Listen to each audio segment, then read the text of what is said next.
All right, welcome to the next episode of Let's Talk.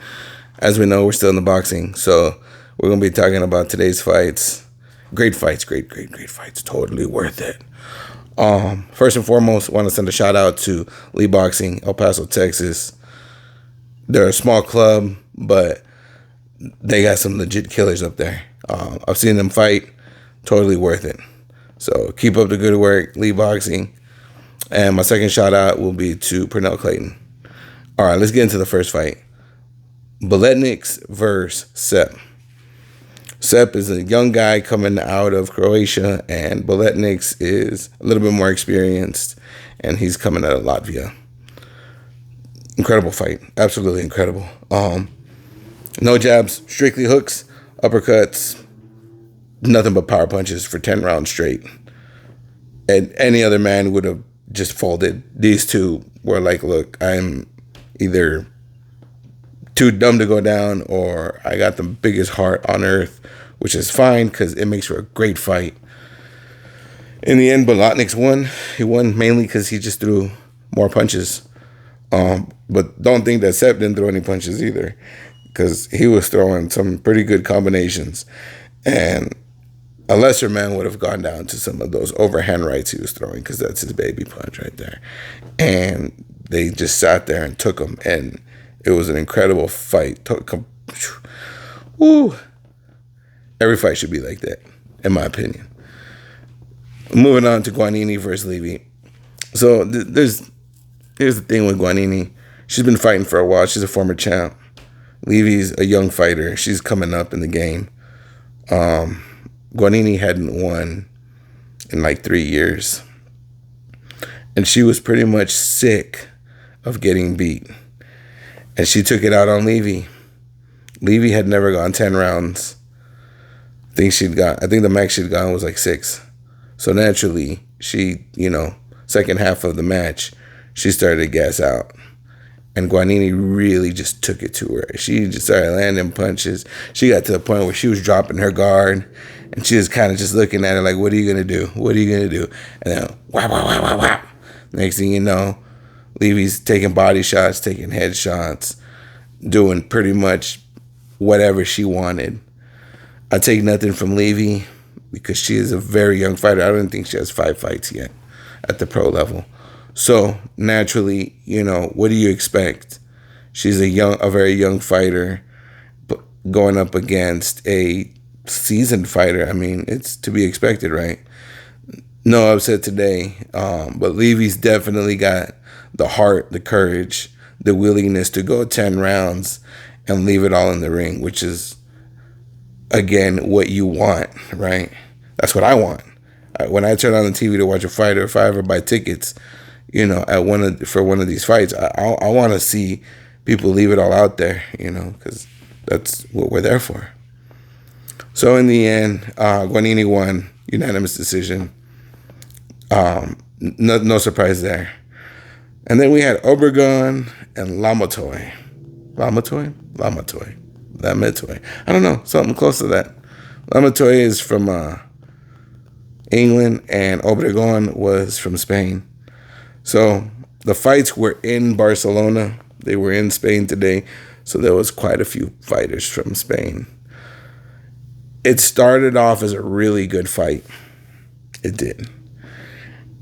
And then Lamatoy, I hope I'm saying it right, he just kind of refused to go down. So Obregon decided that he was going to complain every single time Lamatoy got near him and their heads would get close. He would say he's leaning with his head. He grabbed his eye. He's like, oh, something happened to his eye. Took time to collect himself, probably getting tired. After a while, the ref really started to lock down on Lamatoy on everything he did.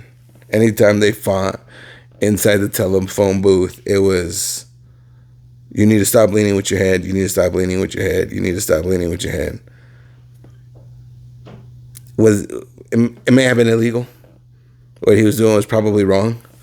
But he wasn't using it to his advantage. From my perspective, I'm not a referee. I'm going to say that right now.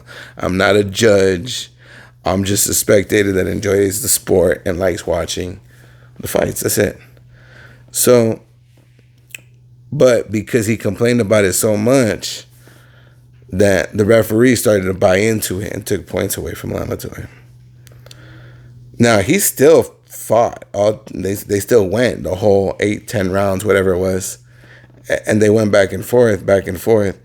And in the end, the Brit Lamatoy got to the point where he was just, he was fighting at a distance because everything he did, the ref would call him on it, right? Ultimately, he lost. So I was like, I felt he was cheated. Not cheated in the sense that they broke rules, but I feel like he wasn't just fighting his opponent. He was fighting the referee. He was fighting the judges.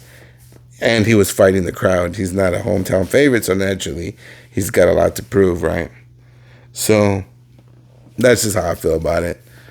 If you don't like it, you can comment below. We'll talk about it. I'm good with that. Cordoba versus Carmona. That, ladies and gentlemen, was a magnificent fight. Magnificent. Just like on The Collector from Marvel. Magnificent. It was incredible. Carmona thought he had the fight. He had the first 3, 4 rounds, 5 rounds. And then rounds 5, 6, 7, momentum started to shift. Carmona had never fought for 10 rounds straight. He was fighting a guy named Cordoba from Mexico City. So those of you that follow boxing, y'all know that Mexican fighters fight with their heart. And you damn near have to kill some of these guys to make them quit. And Cordoba showed that. And as he went, they just fought. And then the 7th round showed up. And Cordoba was like, I'm losing rounds.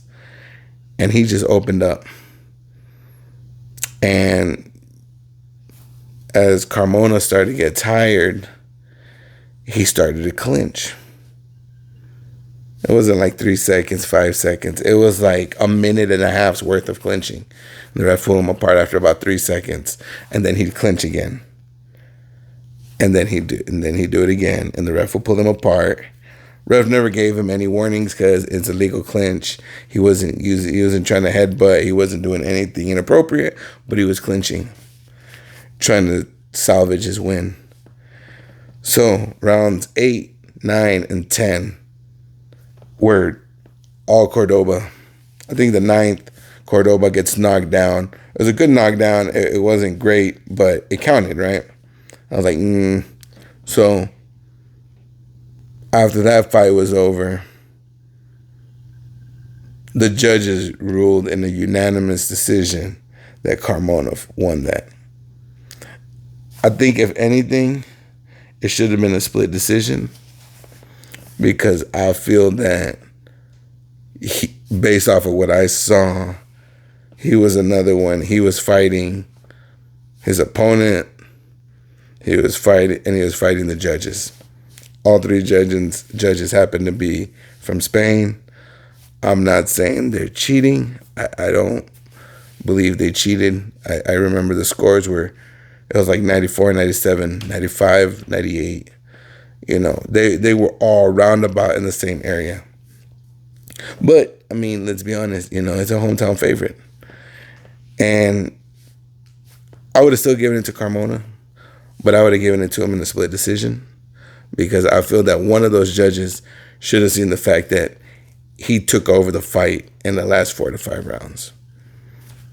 Just my opinion. But I still would have given it to Carmona, so don't think that I'm hating, because I'm not. I just think that it shouldn't have been a unanimous decision. And then the fight of the night. Sandor Martin versus Jose Felix. Another Spaniard and Mexican fighting. And I tell you, all the hype about Sandor Martin, oh yeah, he is truly worth the hype. He's strategic. He's fast. He's disciplined. He's strong. He made a believer out of me. And I'm usually pretty hesitant to be a believer in anybody. But Jose Felix did not have an answer for anything that Sandor Martin threw at him or did defensively. Side note, Sandor reminds me of Game of Thrones because I'm a huge Game of Thrones fan. The Hound. But he ain't half as big as him. But he could fight just like him.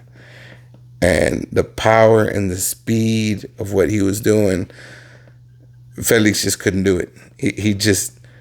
He fought hard and he gave it his best shot, and it was a great fight, but he wasn't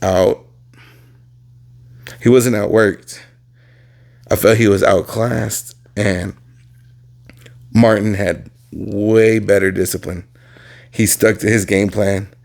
He knew exactly what he was supposed to do, and he did it, and he stayed with it. And even when Felix would pressure him and try to get him out of the game plan, he stuck with it, and that's why he's a champ. That's the exact reason why he's a champ. All I gotta say is this weekend's fights were incredible. They were some really, really good fights, top to bottom. There was only a couple knockdowns the entire day, but that didn't matter because it was a lot of blows thrown. There was no sleepers today at all. Next week's going to be a doubleheader for y'all because one is Triple G is going to be fighting 3 o'clock in the morning my time. That means I'm going to be up early. And then that evening, Garcia's going to be fighting. So it's going to be an exciting day of boxing. Nothing more you could ask for. So expect 2 videos to go up that week. As always, hit the like, hit the dislike, comment, share. This is Carlos with Let's Talk. You talk to me and I'll talk back.